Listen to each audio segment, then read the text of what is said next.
Real ఎస్టేట్కి సంబంధించి plot కానీ ఫ్లాట్కి సంబంధించి కానీ అగ్రిమెంట్ చేసుకున్నప్పుడు కానీ లేదా పర్చేజ్ చేసినప్పుడు కానీ ఏదన్నా డిఫరెన్సెస్ వచ్చినాయి అనుకోండి, జనరల్గా అందరూ అప్రోచ్ అయ్యేది సివిల్ కోర్టు.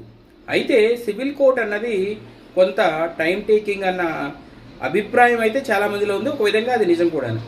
అయితే కొన్ని ఆల్టర్నేటివ్స్ ఉన్నాయి. ఇప్పుడు ఎట్లా అంటే సివిల్ కోర్టుకి వెళ్లకుండా మనకున్న ఆల్టర్నేటివ్స్ ఏంటంటే, ఒకటేమో కన్జ్యూమర్ కోర్టు, ఇంకొకటేమో real estate regulatory authority RERA.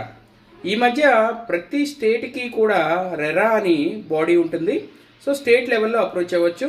అదే కన్జ్యూమర్ ఫోరంకి వచ్చే వరకు ఆ అమౌంట్ని బేస్ చేసుకుని, అంటే 50 lakhs, 30 lakhs, 80 lakhs, 1 crore దీన్ని బేస్ చేసుకుని డిస్ట్రిక్ట్ లెవెల్ కన్జ్యూమర్ ఫోరమ్స్, అలాగే state level consumer forums, national level consumer forums ఉన్నాయి.